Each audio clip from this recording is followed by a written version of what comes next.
काजल बचपन से ही पढ़ने में बहुत होशियार थी और 12वीं उसने 95% अंकों के साथ प्रथम श्रेणी में उत्तीर्ण की थी। साथ ही साथ अपने कॉलेज में टॉप भी किया था। काजल का बचपन से ही सपना था कि वह इंजीनियर बने और इसलिए उसने 12वीं में इंजीनियरिंग की प्रवेश परीक्षा भी दी थी।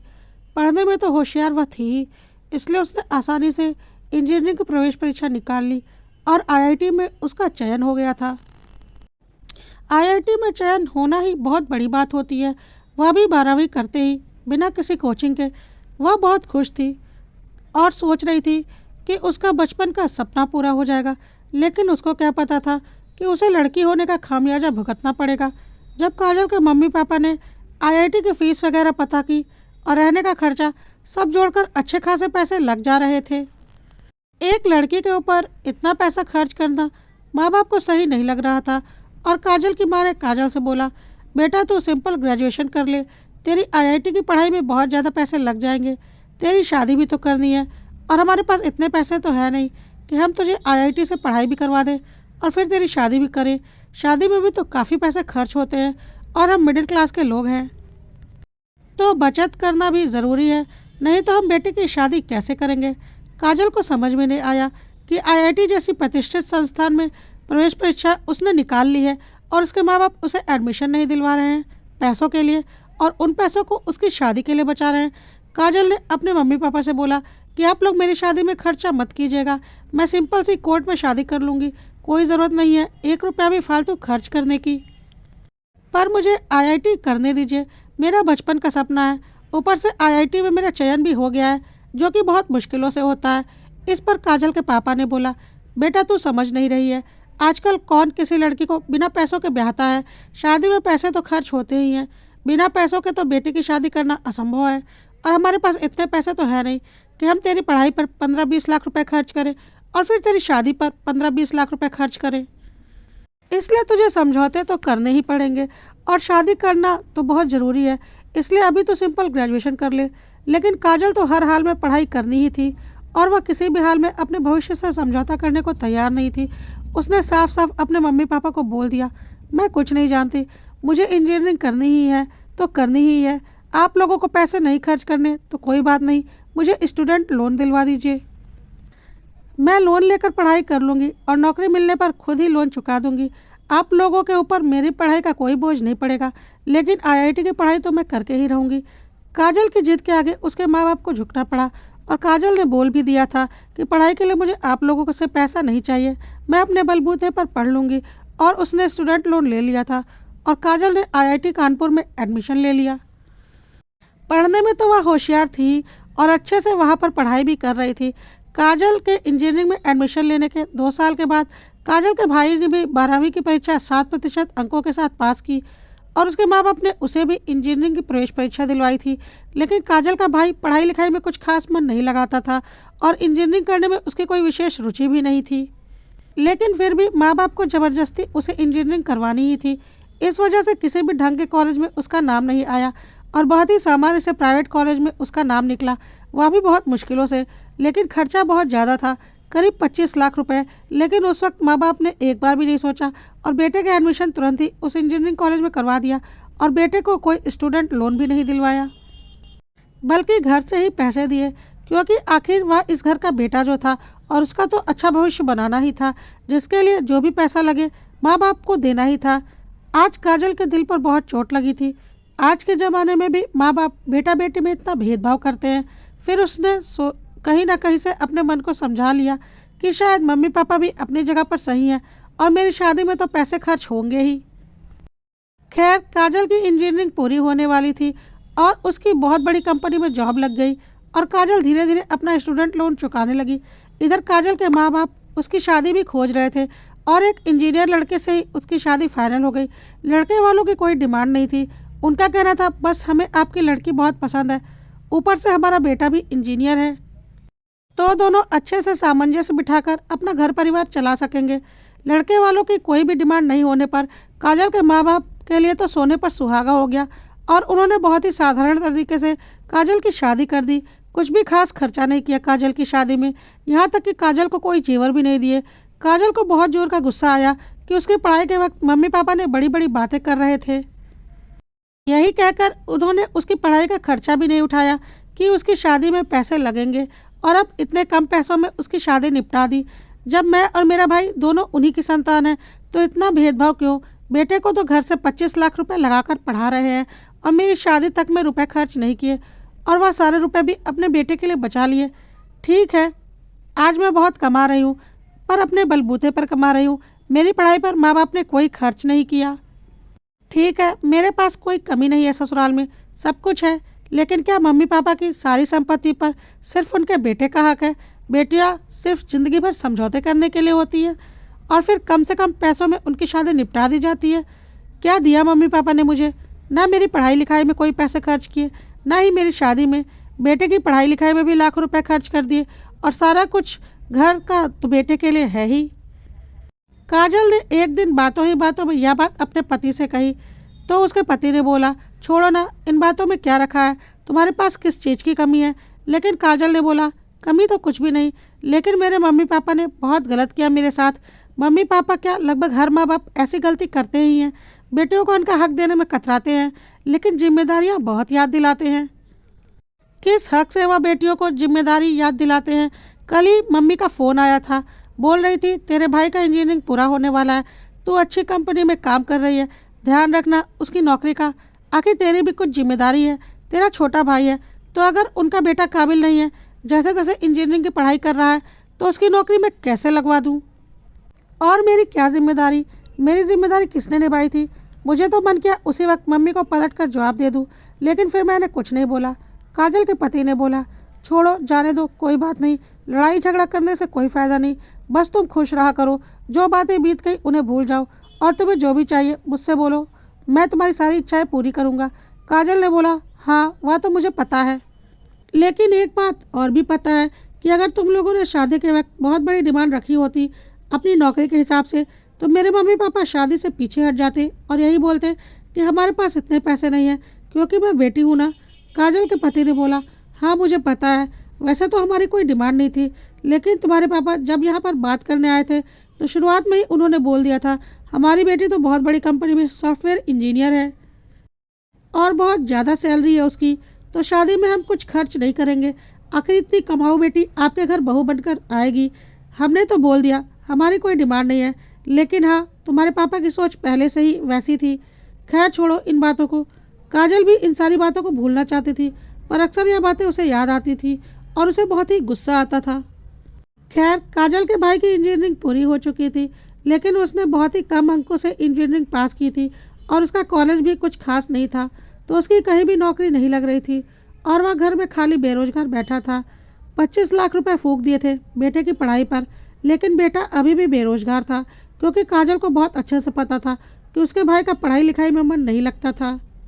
अगर यही पैसे उसके मम्मी पापा ने उसके भाई के लिए बिजनेस करवाने में लगा दिए होते, तो आज वह अच्छा कमा रहा होता, लेकिन मम्मी पापा को तो ज़बरदस्ती अपने बेटे को इंजीनियरिंग ही करवानी थी, भले ही उनके बेटे का मन हो या ना हो।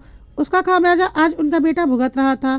काजल की माँ जब भी काजल से को फ़ोन करती उसके भाई की नौकरी के लिए, काजल यही बोलती, मैं कहाँ से उसकी नौकरी लगवा दूँ, एक तो उसका कॉलेज एकदम ही बेकार है, ढंग के कॉलेज से उसने इंजीनियरिंग किया नहीं, ऊपर से नंबर भी कुछ खास नहीं आए हैं, तो मैं कहाँ से उसके लिए सिफारिश लगवा दूँ? क्योंकि काजल जो भी बात बोलती थी एकदम सच बोलती थी। हर कंपनी अपने हिसाब से एम्प्लॉय रखती है। एक दिन काजल की माँ ने चिढ़कर बोला, हाँ तू चाहती ही नहीं कि तेरे भाई की नौकरी लगे, तू जलती है अपने भाई से। काजल को तो अब बहुत जोर का गुस्सा आया, और वह बोली, रुको माँ, मैं घर आती हूँ, फिर बात करते हैं, आज आपने बहुत बड़ी बात कह दी। और काजल अपने मायके पहुंच गई, क्योंकि आज उसे कुछ लोगों को आईना दिखाना बहुत ज़रूरी हो गया था। मायके पहुंचते ही काजल की मां ने दोबारा उसे ताना मार दिया कि शादी के बाद वह एकदम बदल गई है, और अपने मायके वालों का कोई ख्याल नहीं रखती, क्योंकि वह बहुत पैसे कमा रही है। तब मायके वालों के बारे में वह भला क्यों सोचेगी? और पता नहीं क्या क्या काजल की मां ने उसे ताना मार दिया। काजल के सब्र का बांध अब टूट चुका था, और उसने बहुत ही बुरी तरीके से पलट कर जवाब दिया, हाँ माँ, मैं तो बदल गई हूँ, और मायके वालों के बारे में बिल्कुल नहीं सोचती, जैसे कि मायके वालों ने मेरे बारे में बहुत सोचा है। क्या आप लोगों ने मेरी पढ़ाई के लिए पैसे दिए? नहीं ना, यह बोलकर कि मेरी शादी में काम आएंगे। तो ज़रा बताइए, मेरी शादी में आप लोगों ने कितने लाख रुपए खर्च किए हैं? बोलिए, जवाब दीजिए। क्या हुआ? कोई जवाब नहीं है आपके पास?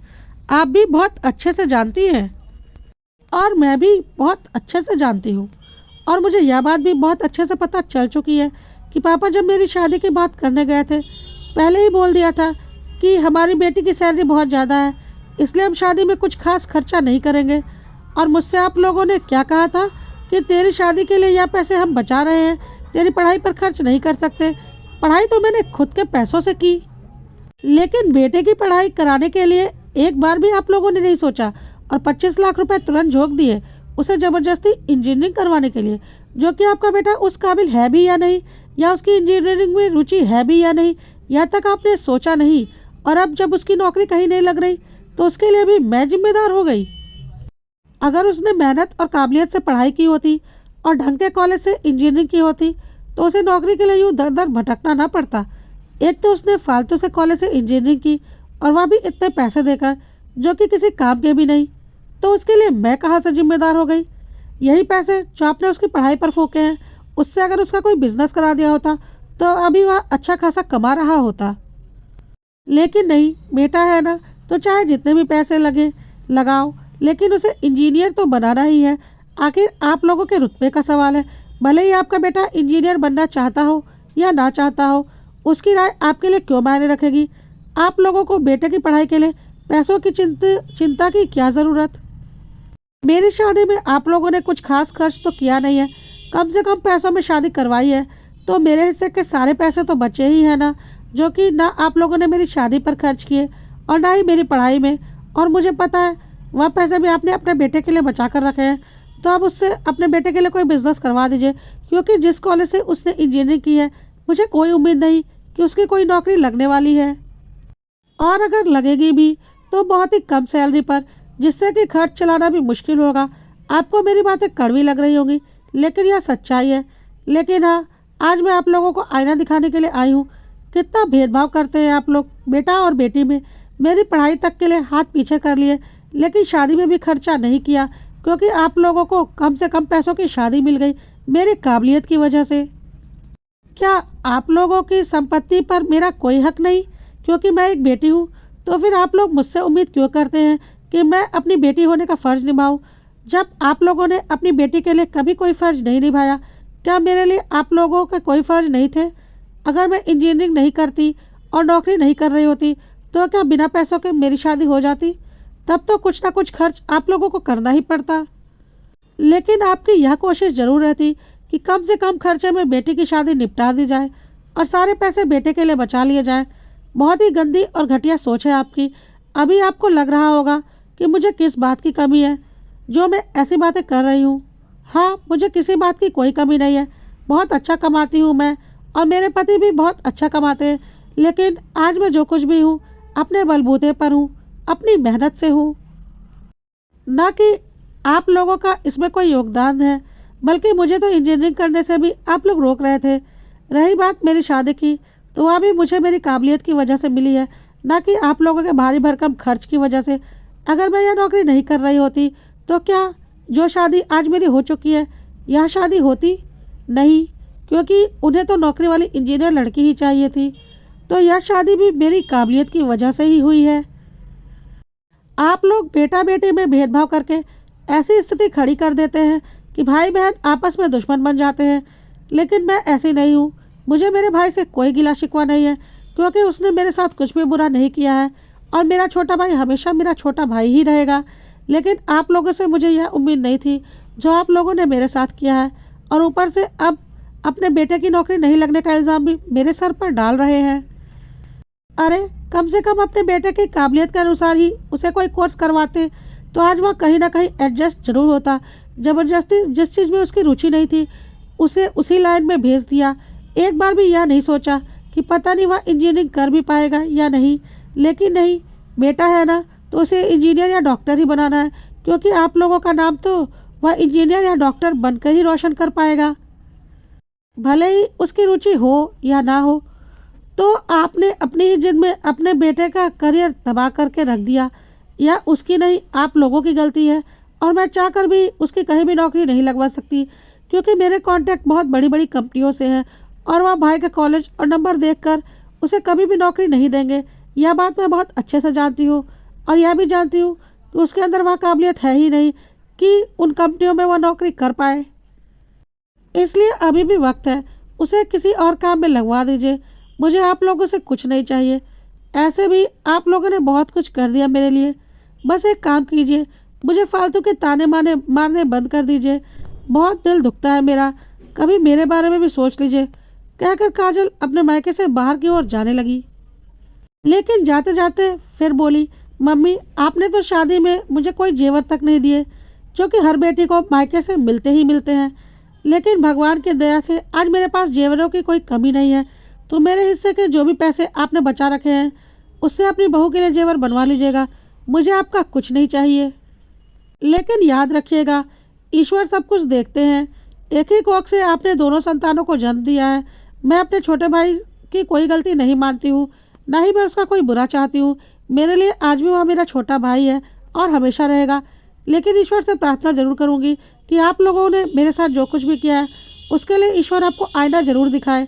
समय बहुत बलवान होता है मम्मी, और समय बहुत बदल चुका है। लेकिन आप लोगों की सोच और मानसिकता नहीं बदली कि बेटी तो पराया धन होती है, उसे दूसरे घर जाना है तो उसके ऊपर खर्च क्यों करना, अपने घर की संपत्ति दूसरे घर क्यों भेजनी। क्यों, बेटी क्या कहीं और से आती है, माँ बाप की संतान नहीं होती? जो आप लोगों की ऐसी सोच है। खैर, मैं आप लोगों की सोच तो नहीं बदल सकती, लेकिन हाँ, मेरे ससुराल में भी मेरी एक छोटी कुंवारी ननद है। वैसे तो मेरे सास ससुर बहुत ही अच्छे हैं और उनकी सोच बहुत ऊंची है। फिर भी मैं अपनी तरफ से पूरी कोशिश करूंगी कि उसके साथ 1% भी भेदभाव ना हो और उसे उसका पूरा हक मिले। कहकर काजल घर से बाहर चली गई और उसके माँ बाप चुपचाप उसे जाता हुआ देखते रहे, क्योंकि उनके पास काजल की बातों का कोई जवाब नहीं था, क्योंकि काजल ने कुछ भी गलत नहीं कहा था।